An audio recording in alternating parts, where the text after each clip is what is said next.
శాంతి. ETV live ఆధ్యాత్మిక channel ప్రేక్షకులకి స్వాగతం. మానవుని మనసులో వచ్చేటువంటి సంకల్పాల యొక్క ప్రభావం, దృఢత అనేది దేన్ని అంటారు? సంకల్పాలు దృఢత ఉన్నప్పుడు దాని యొక్క ప్రభావం మన శరీరం యొక్క ఆరోగ్యం కానివ్వండి, వాతావరణం యొక్క ప్రభావం కానివ్వండి, అది ఎంత నెగిటివ్ ఉన్నా ఆ నెగిటివ్ యొక్క ఎఫెక్ట్ మనను ఏ రకంగా కూడా డిస్టర్బ్ చేయకుండా సేఫ్ ఎలా అవ్వగలగాలి? సంకల్పాలు దృఢంగా ఉండాలి అంటే మంచి సెల్ఫ్ రెస్పెక్ట్లో ప్రతి ఒక్కరిని రావాలి. సెల్ఫ్ రెస్పెక్ట్ ఉన్నప్పుడే, సెల్ఫ్ కాన్ఫిడెన్స్ మీలో ఉన్నప్పుడే దృఢమైన సంకల్పాలలో దృఢత, డిటర్మినేషన్ అనేది స్ట్రాంగ్ అవుతుంది. సెల్ఫ్ రెస్పెక్ట్ అది చాలా ఉత్తమమైనటువంటి దైవీ గుణం. సెల్ఫ్ రెస్పెక్ట్ అనగా మీ ఆత్మ యొక్క వాస్తవిక స్వరూపం ఏంటి? పరమాత్మ ద్వారా సహజంగా మీ ఆత్మ పొందినటువంటి ఆస్తి కానివ్వండి, కనిపించే రకంగా అదే మన యొక్క సంకల్పాలు అంటే దృఢంగా మార్చుకోవడం. అదే పరమాత్మ మనకిచ్చేటువంటి ఒక గొప్ప ఆస్తితో సమానము. నేటి సమాజంలో చాలా రకాల మనుషుల్ని మనం చూస్తూ ఉన్నాం. వారు కొందరు దేనికి భయపడకుండా స్ట్రాంగ్గా కనిపిస్తూ ఉంటారు. కానీ దృఢమైన సంకల్పం అంటే నా యొక్క సంకల్పాలు, థాట్స్లో డిటర్మినేషన్ పెరగాలి అంటే ఆ డిటర్మినేషన్ పెంచేటువంటి పవర్ ఇచ్చేదే పరమాత్మ. వారిని మనం గుణగానం చేస్తూ ఉంటాం. త్వమేవ మాతాశ్చ పితా త్వమేవ బంధుశ్చ సఖా త్వమేవ, సర్వశక్తివంతుడు, సర్వమాన్యుడు, స్వయంభో, దాత అని ఇవి పరమాత్ముడి యొక్క గుణగానం ప్రతి యోగి ఆత్మ చేస్తూ ఉంటుంది. మరి ఆ తండ్రి మనకిచ్చేటువంటి ఆస్తి ఎలా ఉంటుందో ఆ తండ్రిని ఇక్కడ ఆధ్యాత్మిక భాషలో లౌకిక తండ్రి అని పిలుస్తారన్నమాట. మా ఆత్మ, మన సోల్ యొక్క ఫాదర్, ఆ ఫాదర్ని సుప్రీం సోల్ అని అంటారు. సుప్రీం సోల్ తన యొక్క పూర్తి కర్తవ్య వాచక నామము పరమపిత శివ పరమాత్మ. పరమపిత అంటే తండ్రులకు మించిన తండ్రి వారు. పిత శివుడు అనగా కళ్యాణకారుడు. పరమాత్మ ఆత్మలందరిలో వారు ఒక్కరు మాత్రమే సర్వశ్రేష్ఠుడు అనేటువంటి భావం. మరి ఆ ఫాదర్, మన సోల్ ఫాదర్ మనకు నేర్పించినటువంటి పద్ధతి యొక్క ఆధ్యాత్మిక జీవితంలో ప్రతి యోగి ఆత్మ నేర్చుకొని నేర్పించి ఇతరులలో కూడా అలాంటి ఆచరణలో మీరు ఉండాలి, నడుచుకోవాలి అని ఇతర స్టూడెంట్స్కి కూడా ప్రేరణ ఇచ్చేటువంటి ఏకైక సంస్థ బ్రహ్మకుమారీస్ ఈశ్వరీ విశ్వవిద్యాలయ. ఈ విద్యాలయంలో వచ్చేటువంటి ప్రతి స్టూడెంట్స్ ఎవరైనా కానివ్వండి ఈ పద్ధతుల్ని కొన్ని సంవత్సరాల నుండి పాటిస్తూ ఉన్నారు. వాళ్ళ జీవిత అనుభవం మీకు ఇలాంటి ఎక్స్పీరియన్స్ చెప్తూ ఉంటుంది. నేను చాలా వీక్గా ఉండేవారిని, చాలా భయపడేవారిని. కానీ ఎప్పుడైతే ఈ యొక్క మెడిటేషన్ నేర్చుకోవడం, ప్రాక్టీస్ చేయడం అలవాటు చేసుకున్నానో అప్పటి నుండి నేను ఏ సంకల్పం చేసినా అది దృఢమైన సంకల్పమే చేస్తున్నాను. నేను ఎప్పుడు వీక్ ఆలోచించడం లేదు.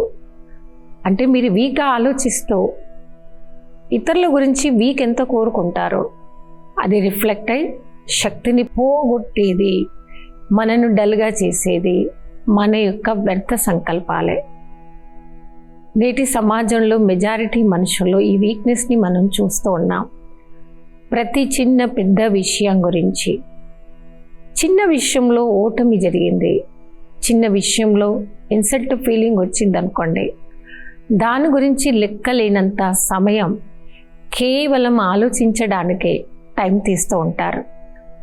చెప్తూ ఉంటారు. మా ఆశ్రమాలకు వచ్చేటువంటి చాలా రకరకాల స్టూడెంట్స్ చాలా పెద్ద సమస్య ఏంటంటే, ఎవరైనా చిన్న మాట అంటే చాలు మొత్తం దాని గురించి ఆలోచిస్తాం. చాలాసార్లు రాత్రులు కూడా నేను నిద్రపోను, భోజనం కూడా పూర్తిగా మానేసుకుంటాను, అంత ఆలోచిస్తాను అని అంటూ ఉంటారు. ఎంత ఆలోచిస్తాను, నేను ఎంత ఆలోచిస్తాను. ఓకే, మీరు ఏదైతే మీరు ఆలోచిస్తారో అది వ్యర్థం అంతలో ఎంత ఉంది? కొంచెమన్నా సాత్వికత ఉందా? లేదు. మనం చాలాసార్లు ఇలాంటి స్పిరిచువల్ క్లాసెస్లో వింటూ ఉంటాం. మరి ఎంతోమంది ఈ యొక్క క్లాస్ వింటున్నటువంటి విద్యార్థులు కూడా ఉండి ఉంటారు. ఈ టాపిక్ గురించి మీరు ఎందరో విన్నారు. సంకల్పాల ప్రభావాన్ని తక్కువ అంచనా వేయకండి. దాని సంకల్పాల ప్రభావం దృఢంగా ఉండాలి, డిటర్మినేషన్ ఉండాలి. అది మీ యొక్క నిజ జీవితంపై, మీలో పరివారంపై, వర్క్ ఫీల్డ్ పైన అది చూపిస్తూ ఉంటుంది. ఒకవేళ మీరు వీక్ ఆలోచనలు చేస్తూ ఇతరుల గురించి వీక్ కోరుకున్నారనుకోండి, మనం అనుకుంటాము వాళ్ళ గురించి నేను అంత చెడ్డగా ఆలోచిస్తే ఏమవుతుందిలే అని. ఏమి అవుతుందిలే అని దాన్ని మనం తక్కువ అంచనా వేయకూడదండి. చాలా రాంగ్ లైఫ్ స్టైల్ అని దాన్ని అంటారు. ఎదుటి ఆత్మ మీ గురించి ఏదైనా కానివ్వండి, ఒక చిన్న కరెక్షన్ చేసింది లేదా మీకు సజెస్ట్ చేశారు, అప్పుడు మన మనసు పూర్తిగా వారి గురించి తప్పు కోరుకోకుండా, తప్పు ఆలోచించకుండా ధన్యవాదాలు చెప్పడం చాలా ఉత్తమమైన పద్ధతి. ప్రతి ఒక్కరికి, ప్రకృతికి, మీరు ఏ హోదాలో ఉన్నారో ఆ హోదాలో ఉన్నవారు మీకంటే పెద్దవారికి మీరు ముందు మనస్ఫూర్తిగా ధన్యవాదాలు చెప్పడం నేర్చుకోండి. అలా మీరు నేర్చుకున్నారనుకోండి, నన్ను అన్నారు ఇలా అనకూడదు కదా, నన్ను ఇలా ఇన్సల్ట్ చేయకూడదు కదా, I'm the boss, I'm the so ఇలాంటి ఫీల్డ్లో నేను ఎంతో గొప్ప పేరును పొందినటువంటి వారు. ఫలానా వ్యక్తి నాకు ఇన్సల్ట్ ఎందుకు చేశారు, వారికి నా విలువ అంటే తెలియదు, నేను కూడా చాలా గ్రేట్, నేను కూడా చాలా గొప్ప అనేటువంటి అహంకారంతో కూడినటువంటి, క్రోధంతో కూడినటువంటి సంకల్పాలే అది రిఫ్లెక్ట్ అది మీకే కొడుతున్నాయి అనే చిన్న లాజిక్ని మర్చిపోకూడదండి. చూడండి, ఎవరో మిమ్మల్ని ఏదో అనేశారు, వాళ్ళు అనేసి హ్యాపీగానే ఉంటారు. ఎక్కువగా దాని గురించి పట్టుకొని దాని గురించి ఎక్కువ ఆలోచిస్తూ మళ్ళీ మీరే కంప్లైంట్ చేస్తున్నారు. ఏమని? ఆ మాట నాకు పట్టుకొని అదే ఆలోచిస్తూ, ఏమైంది, నేను రాత్రంతా నిద్రపోకుండా ఆలోచిస్తూ స్టమక్ కూడా పాడైంది, నా స్టమక్లో కూడా అంత యాసిడిటీ పెరిగింది. ఇలాంటి సంకల్పాల నుండి, వ్యర్థ సంకల్పాల నుండి, నెగిటివ్ సంకల్పాల నుండి, మిస్అండర్స్టాండింగ్ సంకల్పాల నుండి శాశ్వతంగా మన మనసుని బయటకు తీసుకురాగలగాలి. అలా నేను రావాల్సిందే, నేను అలాగే ఉంటాను అనేటువంటి సంకల్పాన్ని దృఢతాపూర్వకమైన సంకల్పాలు అని అంటారు. దానికోసం మీరు చేయాల్సినటువంటి సాధన పాజిటివ్ థింకింగ్ చేయడం నేర్చుకోండి. ఇక మెడిటేషన్లో ప్రతి ఒక్కరికి మేము ఇక్కడ టీచ్ చేస్తామన్నమాట. ప్రతి దాన్ని ఎలా మీరు నెగిటివ్ని కూడా అవాయిడ్ చేస్తూ పాజిటివ్గా తీసుకోవాలి. దానికోసం ఇదివరకే మీరు ఒక చిన్న ఎగ్జాంపుల్ కూడా విన్నారు. ఫస్ట్ ఆఫ్ ఆల్ మీకు ఈ ప్రాబ్లం ఉంది. ఏ ప్రాబ్లం? మాటల్ని పట్టుకోవడం. అన్నారు ఎప్పుడో సంవత్సరాలు అయిపోయింది, అది జరిగిపోయి అదే మీరు పట్టుకొని కూర్చునేటువంటి తప్పు అలవాటుని మార్చుకోవాలనేదే మనకు స్పిరిచువాలిటీ నేర్పించేటువంటి చాలా పెద్ద పాఠం అండి. అందుకని అలాంటి రాంగ్ పర్సన్స్ ఎవరైనా ఇప్పటి వరకు, అంటే ఈ ఎపిసోడ్ వింటున్నటువంటి రోజు నుండి ఇదివరకు, అంటే నిన్నటి రాత్రి వరకు ఎవరైనా సరే మీరు లైఫ్లో మీకు దొరికారా? ఫ్యామిలీ ఫ్రెండ్స్, స్కూల్ ఫ్రెండ్స్, లేదా ఎవరైనటువంటి చైల్డ్హుడ్ ఫ్రెండ్స్, వర్క్ ప్లేస్లో ఉండేటువంటి లాస్ట్ అటెండర్ అయినా కానివ్వండి, మిమ్మల్ని ఏమైనా అన్నారని మనసులో తీసుకొని అతిగా మీకు ఆలోచించే అలవాటు ఉంటే ఫస్ట్ ఆఫ్ ఆల్ మీరు వాళ్ళందరికీ ఫస్ట్ మీరు చెప్పాల్సినటువంటి థ్యాంక్స్ మీ ఎనిమీస్కి చెప్పేసేయండి. ఏమని చెప్పండి? మీ ఎనిమీస్కి థ్యాంక్స్ ఎందుకు చెప్పాలంటే, మీరు నా తప్పు ఇది అని చెప్పకపోతే ఈరోజు నేను ఇలా స్ట్రాంగ్గా అయ్యేవాడిని కాదు అని వారి గురించి ఫస్ట్ మీరు పాజిటివ్ ఆలోచించి వారి శుభం ఆలోచిస్తూ శుభం కోరుకోవడం ముందు మనం స్టార్ట్ చేయాలి. ఈ యొక్క పరివర్తన మనం తీసుకొని రావాలి అనేటువంటి మంచి స్ట్రాంగ్ సంకల్పాన్ని మనం తీసుకోవడమే దాన్నే అంటారు దృఢతాపూర్వకమైనటువంటి సంకల్పాలు. చాలా ఇయర్స్ బ్యాక్ మా ఆశ్రమంలో ఒక లేడీ వచ్చేది. తను రెగ్యులర్ ప్రవచనం వినేవారనమాట. ఆ రోజుల్లోనే మాది మెయిన్ బ్రాంచ్ కన్స్ట్రక్షన్ నడుస్తోంది. ఆ కన్స్ట్రక్షన్ అవ్వడానికి మా క్లాస్కి వచ్చేటువంటి విద్యార్థులందరూ కూడా వారు పరమాత్మ ముందు ఈ సంకల్పాన్ని స్ట్రాంగ్గా తీసుకున్నారు. నేను కూడా నా వంతు సహాయం తప్పకుండా ఈశ్వరీయ కార్యంలో పెట్టాలనుకుంటున్నాను. కానీ నా పూర్తి ప్రాపర్టీస్ ఏవైతే నా హస్బెండ్వి ఉండేదో టోటల్ ఈ సేవలు తప్ప వ్యర్థంలో పోవద్దు, వ్యర్థంలో నేను పెట్టకూడదు అనేది ఇదే సంకల్పం నాది. ఇదే సంకల్పం లాస్ట్ చివరి కోరిక నా హస్బెండ్ది అని మా ఆశ్రమానికి వచ్చి తను చెప్పడం జరిగింది. కానీ బ్యాడ్ లక్ ఏంటంటే ఆల్రెడీ ఆ సిస్టర్కి, ఏ సిస్టర్ అయితే తన దగ్గర ఉండేటువంటి ధన ధాన్యం ఏదైతే తన ప్రాపర్టీస్ ఉన్నాయో సేవలో అర్పించుకోవాలని అనుకున్నారు, ఆ కొన్ని రోజుల్లోనే ఆ లేడీకి క్యాన్సర్ 4th స్టేజ్లో ఉందని తన మెడికల్ రిపోర్ట్లో రిజల్ట్ తెలిసిందనమాట. 4th స్టేజ్ క్యాన్సర్లో మీకు ఇప్పుడు ఉంది, మీరు చాలా తక్కువ రోజులే బ్రతుకుతారు అని. కానీ క్లాసెస్ విని మెడిటేషన్ నేర్చుకునేటువంటి ఆ లేడీ సంకల్పాలు ఎంత డిటర్మినేషన్, ఎంత స్ట్రాంగ్గా ఉండేదంటే తన ప్రామిస్ తీసుకుంది. పరమాత్మకి తన ప్రాబ్లం వివరంగా చెప్పి నేను ఏమైనా ఇది నేను చేయాల్సిందే, చేస్తాను అని తన సంకల్పాలు వచ్చినటువంటి దృఢతాపూర్వకమైనటువంటి సంకల్పాలతో ఏ లేడీకి అయితే క్యాన్సర్ 4th స్టేజ్కి ఉందని డాక్టర్స్ చెప్పారు, ఆ లేడీ తన ప్రాపర్టీస్, తన ఎక్స్పైర్ అయినటువంటి హస్బెండ్ టోటల్ ఇచ్చింది అంతా సేవలోనే సర్వస్వం ఆ లేడీ అర్పణ చేసి మా ఆశ్రమం యొక్క ఇనాగ్రేషన్ తన కళ్ళారా చూస్తూ అక్కడ మాకు వచ్చినటువంటి మా సీనియర్స్తో మీట్ అవుతూ వారి చేతులతో ప్రసాదం తీసుకొని అందరికీ విషెస్ చెప్పి, డాక్టర్ నాకు చెప్పాడండి జస్ట్ ఈ మంత్ ఎండింగ్ వరకు నేను చనిపోతున్నాను అని అందరితో సెలవు తీసుకొని ఆవిడ మా ఆశ్రమాన్ని వదిలేసి ఇంటికి వెళ్ళారు. ఈ చిన్న ఎగ్జాంపుల్ అండి. సంకల్పాల యొక్క ప్రభావం ఎంత ప్రభావం చూయిస్తుంది. అది ఎలాంటి జబ్బు కానివ్వండి, ఎలాంటి వాతావరణం కానివ్వండి, నెగిటివ్ సిచ్యువేషన్లో కూడా మీరు విజయం పొందుతారు. అంత ప్రభావం మన డిటర్మినేషన్తో కూడినటువంటి సంకల్పాలకి 100% ఉంటుంది. కాబట్టి ప్రతి ఒక్కరూ ప్రయత్నం చేయండి, వ్యర్థం కోరుకోకండి, వ్యర్థం విని ఇతరులకు చెప్పకండి, పంచకండి. ఓకే, ఈ చిన్న ఆచరణ మన యొక్క జీవితంలో చాలా గొప్ప పరివర్తన తీసుకొని రాగలుగుతుంది. సో ఈ విధంగా స్వయం యొక్క పరివర్తన ద్వారా మన విశ్వంలో పరివర్తన తీసుకురావాలి. ఫస్ట్ ఆఫ్ ఆల్ చేంజ్ చేసుకోవాల్సింది నా యొక్క మైండ్ సెట్ని.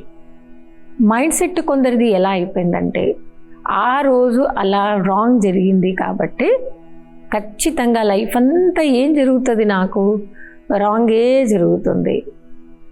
పోయిన సంవత్సరం 2024లో ఇదే జూన్లో వర్షం పడి సగం సిటీ కొట్టుకుపోయింది. ఓకే, కాబట్టి సేమ్ జూన్ మళ్ళీ వచ్చింది, సేమ్ వర్షకాలం మళ్ళీ వచ్చింది. సో డెఫినెట్గా ఏమవుతుంది, ఈ ఇయర్ కూడా ఈ వర్షానికి ఇంకా సగం కూడా కొట్టుకుపోయి మొత్తం పోతుంది. అంటే మనం ప్రతి ఒక్కరి మైండ్లో ఏం నింపుతున్నాము, ఆ లాస్ ఎప్పటికీ అవుతూనే ఉంటాం. లాభం పొందలేము, ఇంకా అయిపోయింది, లాస్ అయిన వారు లాస్ అవుతూనే ఉంటారు, ఇదే సృష్టి నియమం అనేటువంటిది మనం మెంటల్గా ఫిక్స్ అవుతూ ఉంటాం. ఈ అలవాటు చాలామందికి ఉంటుంది. అలాంటి అలవాటు నుండి మనం బయటకు రావాలి అంటే దృఢతాపూర్వకమైనటువంటి సంకల్పాలు మనం చెయ్యాలి. చేసే విధానం నేర్పించేదే రాజయోగ అభ్యాస సాధన. రాజయోగ అభ్యాస సాధన ఎలాంటిదంటే మనసిక సంబంధాన్ని నిత్యం ఈశ్వరుడితో జోడిస్తూ ప్రతి ఒక్కటి కూడా పరమాత్మకి ప్రాబ్లం ఏదైనా కానివ్వండి భగవంతుడి ముందు అర్పించడం ఒక చిన్న అలవాటుగా ఈ రోజు నుండి చేసుకోండి. మన ఇళ్ళలో చిన్నపిల్లలు ఉంటారనుకోండి, వాళ్ళు ఈ అలవాటు చాలా ఉంటుంది. మరి ఏ మాట కూడా వాళ్ళ మదర్కి చెప్పకుండా ఆపరు. మా అమ్మ కానీ నాన్న కానివ్వండి, ఎవరైనా కానివ్వండి, నిద్రపోతున్నా సరే నిద్ర నుండి వారిని లేపి, మమ్మీ ఈరోజు స్కూల్ ఇలా అయింది, మా సార్ ఇలా అన్నారు, మీరు ప్రిపేర్ చేసి ఇచ్చిన బ్రేక్ఫాస్ట్ వారికి నచ్చింది, వీరికి నచ్చింది, so and so so so so ప్రతి ఒక్కటి వారికి చెప్పేశాడు అనుకోండి, పిల్లోడు 2 నిమిషాల్లో నిద్రపోతాడు. ఒక రకంగా ఈ అలవాటు మనందరికీ ఉంది. ఈ అలవాటు ఎప్పుడు స్టార్ట్ అయింది? మనకి చిన్న వయసులో మనం ఉన్నప్పటి నుండే మనకి అలవాటు ఉంది. ఓకే, మరి సమయం మారిపోతుంది, ప్రతి ఒక్కరి జీవితంలో పరిస్థితులు మారిపోతూ ఉంటాయి. మన ఆత్మిక సంబంధికులు పర్మనెంట్గా మనతో ఉంటారు, లేదా మనమే పర్మనెంట్గా వాళ్ళతో ఉండాలి, ఉంటాము. ఎవరి విషయంలో ఎవరిది కూడా గ్యారంటీ ఉండదండి. వారి నుండి మనమైనా దూరం కావచ్చు, మన నుండి వారైనా దూరం కావచ్చు. అందరి విషయంలో ఇవి జరుగుతూనే ఉంటాయి. కాబట్టి ఒక మంచి అభ్యాసం, ఒక మంచి అలవాటు, ఒక ఆచరణ మనం చేద్దాము. ప్రతి ఒక్కటి ఏ విషయమైనా కానివ్వండి పరమాత్మకి అర్పించి వారికి చెప్పేసి మిమ్మల్ని మీరు కరెక్ట్ చెయ్యమని, మిమ్మల్ని ఈ ఆధ్యాత్మిక క్షేత్రంలో ఎన్నో అడుగులు ముందుకు వేయించండి అని మీరు పరమాత్మకు మీరే చెప్పండి. మీరు ఆఫర్ ఇవ్వండి, నేను మీకు మీ యొక్క సేవా కార్యంలో అన్ని రకాల సహయోగిగా అవుతాను అని నేను మంచి సంకల్పాన్ని తీసుకున్నాను. పరమాత్మ మీ యొక్క హెల్ప్ ద్వారా నేను అనుకున్నటువంటి ఒక సంకల్పాన్ని, నేను తీసుకున్నటువంటి దృఢ సంకల్పాన్ని నెరవేరుస్తాను, నెరవేర్చాల్సిందే అనేటువంటి ఒక మంచి పాజిటివ్ శక్తిని, పాజిటివ్ థాట్ని మనం తీసుకోవడమే దృఢతాపూర్వకమైనటువంటి సంకల్పాలు అని అంటారు. ఆ సంకల్పం మనం తీసుకున్న తర్వాత ఖచ్చితంగా మీకు విజయం 2 అడుగులు దూరంలో ఉంది అనేటువంటి ఎక్స్పీరియన్స్ని మీకు ఇస్తుంది. పొరపాటున కూడా మనం చెయ్యకూడని పని, ఫెయిల్ అయినటువంటి స్టోరీస్ని, ఇన్సల్ట్ చేసినటువంటి ఏవైనా కానివ్వండి, ఇప్పటి వరకు ఏమేం జరిగినాయో దాన్ని మర్చిపోయే ప్రయత్నం చేయండి. ఖచ్చితంగా మా ఆశ్రమాలలో ఒక రూల్ని మేము పాటిస్తూ ఉంటాం. ఒక మెడిటేషన్ ప్లేస్, మెడిటేషన్ కోసం క్లాస్, మెడిటేషన్ చేయడానికి ప్రత్యేకంగా ఏర్పాటు చేసినటువంటి ఆ ప్లేస్లో మీరు కూర్చోండి. భగవంతుని మీ యొక్క సన్ముఖంలో ఆహ్వానించండి. స్వయాన పరమాత్మ నా ఎదురుగా ఉన్నారు. ఏ పని అయితే మీరు చైల్డ్హుడ్లో చేశారో ఈరోజు నిద్రపోయే ముందు సేమ్ అదే హ్యాబిట్ రిపీట్ చేయండి. పరమాత్మ మీ యొక్క తల్లి కానీ తండ్రి కానీ క్లోజ్ ఫ్రెండ్గా కానీ వారిని మీరు ఆహ్వానించండి. ఈరోజంతా ఏం జరిగిందో వారికి క్లియర్గా చెప్పేసి మీరు రిలాక్స్గా ఉంటూ మీరు నిద్రపోయి చూడండి. ఒక 2 నిమిషాల్లో మీకు నిద్ర తప్పకుండా వస్తుంది. ఏదే కానీ ఎలాంటి సమస్య కానివ్వండి, ఆ విషయం గురించి అతిగా చింతన చేయడం లేదా ఎక్కువగా ఆలోచించడం, దాన్ని ప్రచారం చేయడం, దాన్ని పెంచుకోవడం సరైన పద్ధతి కాదు అనేదే ఈ స్పిరిచువాలిటీ, ఆధ్యాత్మిక మార్గం మనందరికీ నేర్పిస్తున్నటువంటిదే. మరి ఇలాంటి చిన్న చిన్న పద్ధతుల్ని మనం కూడా ఆచరిస్తూ మంచి దృఢతాపూర్వకమైనటువంటి సంకల్పాలను చేస్తూ అశుద్ధమైన అసభ్యమైనటువంటి మాటలను, ఆలోచనలను మనం పక్కన పెడదామో. మన యొక్క జీవితం అనేది చాలా విలువైనది. అందుకే అంటుంటాం అమూల్యమైనటువంటి జీవితము. ఇక్కడ చెప్పేటువంటి క్లాసెస్ని కూడా అమూల్యమైనటువంటి ఆధ్యాత్మికమైనటువంటి క్లాసెస్ అని చెప్పబడుతూ ఉంటుంది. అందుకే ఆధ్యాత్మిక మార్గంలో ఆచరణకి మంచి స్థానం ఇవ్వబడుతుంది. ఎందుకంటే మనం ఇతరులకు జ్ఞానం చెప్పేటువంటి మెథడ్ ఏంటంటే మనం ఆచరిస్తూ ఇతరులకు చెప్పాలి. మనం ఆచరిస్తూ ఇతరులకు చెప్పినప్పుడే ఆ మాటలకి పవర్ అనేది వస్తుంది. శక్తిని మనం పెంచిన వారిని అవుతాము. చాలా సహజమైనటువంటి పద్ధతి.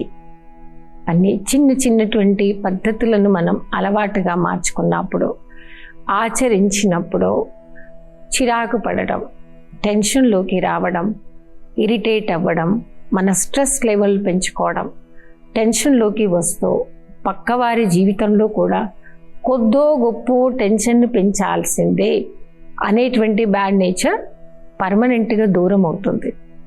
ఓకే, ఒకసారి ఒక వ్యక్తి వర్క్ ప్లేస్లో వెళ్ళాడు. ట్రాఫిక్ చాలా ఉంది, ఇంట్లో కూడా ఏదో గొడవ అయింది, టైంకి బ్రేక్ఫాస్ట్ రెడీ కాలేదు, వైఫ్తో కూడా గొడవపడి బయటకు వచ్చాడు. బయటకు రాగానే ట్రాఫిక్ చాలా ఎక్కువ ఉంది. అదే టెన్షన్, అదే స్ట్రెస్ లెవెల్ని తీసుకొని తలనొప్పితో తను చేస్తున్నటువంటి వర్క్ ప్లేస్లో వెళ్ళి అందరికీ వైబ్రేషన్ని స్ప్రెడ్ చేశాడు. ఏమని, మనం ఎక్స్పెక్ట్ చేసినంత గుడ్ వైఫ్ అందరికీ దొరకదండి. మేము ఇంత కష్టపడి వెళ్ళినా ఏ రోజు కూడా టైంకి ఏ వైపు కూడా భోజనం పెట్టదు. ఇంకా ఈ ట్రాఫిక్ అంటే ఆ మాటే అడగకండి. చిన్నప్పటి నుండి చూస్తున్నాను. ఎక్కువ నాకు పని ఉన్నప్పుడే ఎక్కడ కూడా మంచి ట్రాఫిక్ దొరకదండి. ఈ రోడ్లు బాగున్నాయి, అది బాగాలేదు. ట్రాఫిక్ బాగుందా, అది బాగాలేదు. మన ఫ్యామిలీ మెంబర్స్ బాగున్నారా, ఎవ్వరూ బాగుండరు. ఎవ్వరు మంచివారు car car car car car అని వర్క్ ప్లేస్లో ఉండేటువంటి వారు అందరికీ ఇది వైబ్రేషన్ని స్ప్రెడ్ చేసేసాడు ఆ వ్యక్తి.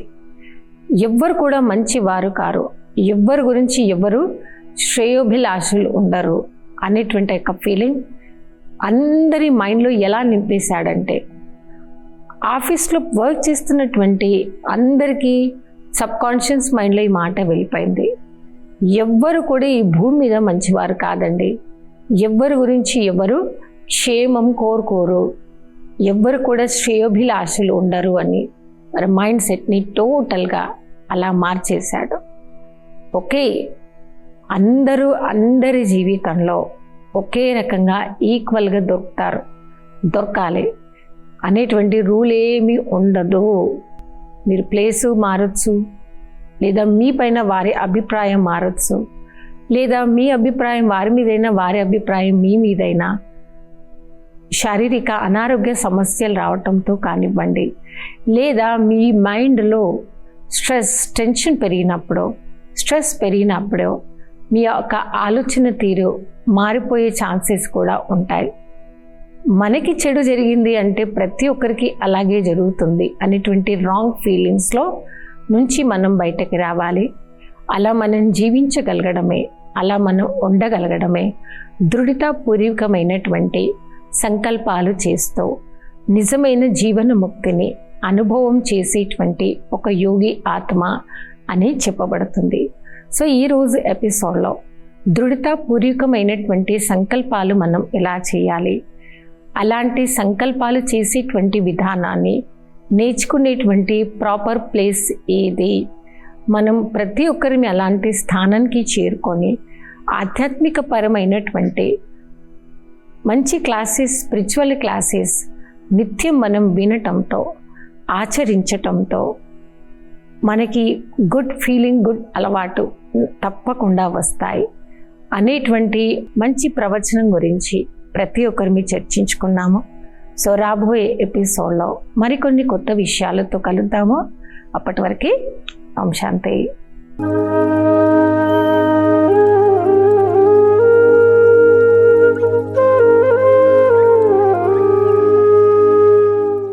ఈ కార్యక్రమాన్ని తిరిగి చూడాలనుకుంటే www.youtube.com/@ETV Life Spiritual లో చూడవచ్చు.